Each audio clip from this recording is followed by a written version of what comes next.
Alright. Hello everyone. So for today's discussion, we'll talk about yung bookkeeping regulations.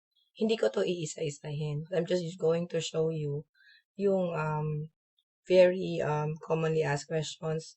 Kailan ba dapat i-record yung transactions?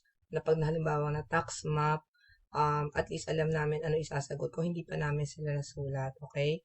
Tapos pag-usapan din natin, ano ba yung mga books of records na dapat meron kayo? At the minimum kasi, kailangan meron kayong apat for non-VAT. We have here the cash receipts, the cash disbursements, yung journal, tsaka yung ledger. If you will notice here sa section 2, sinabi nila dito yung books of accounts shall include the journal and the ledger and their subsidiaries or their equivalents. Equivalents na yun yung receipts and disbursements, okay?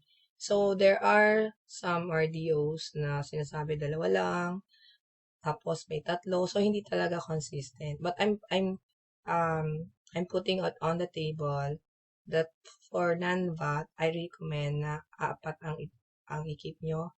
Regardless of anong nature of your business, kahit nagpapaupa lang kayo, or professional exercise profession yon.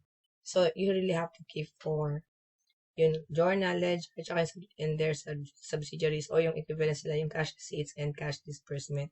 Pag VAT naman kayo, you have to add two more. Ano yung two more? Yung um, subsidiary sales tsaka subsidiary purchases journal. Okay? So, that's for the journals. Ang next na question is, kailan ba dapat ma-record yung mga transactions? Meron ditong I'll show you, dalawang sections.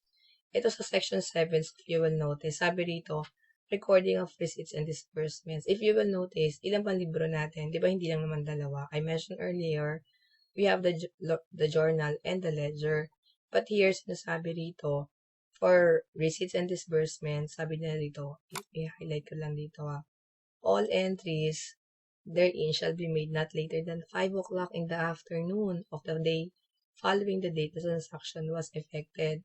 So, if you made your sale ng January, for example, September 13, okay, dapat, it should be recorded the following day na 5 o'clock.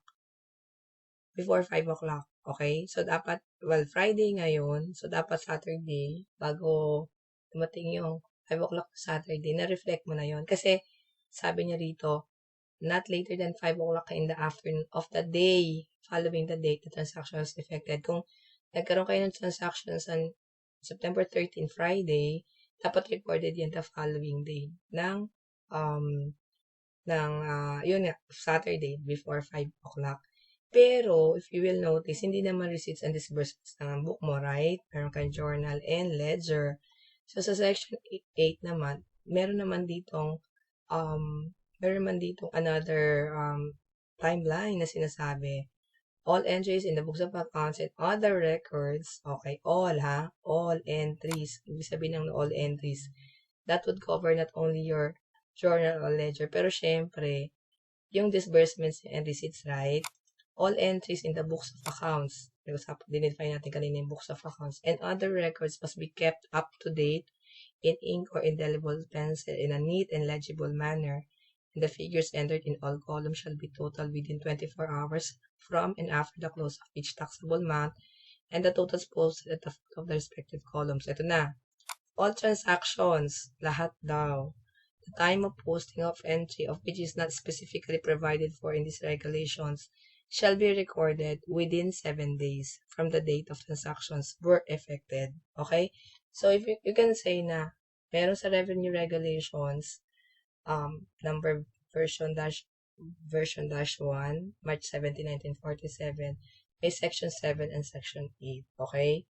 If you're only using 2 books, kung talagang 2 books lang binigay mo sa'yo, at dalawa lang talaga kinikip mo, then, you have until 5 o'clock the following day, ma-record mo siya.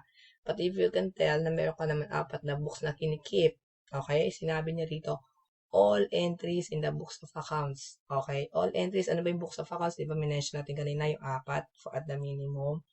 Sinasabi rito, all transactions at the time of posting of entry or entry of which is not specifically provided in this regulation shall be recorded within 7 days from the date of transactions were effected.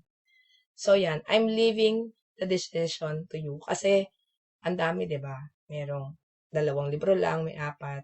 But if you were tax map, you can cite section 8 na meron kang 7 days. If you're keeping 4 books. But if you're keeping 2 books, diba? Cash receipts and disbursement, yung 5 o'clock.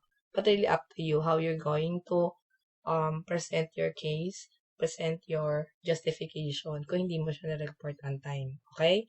So, I'm putting it on the table. We have section 7 and section 8. Alright? So, I hope this helps. Alright, thank you.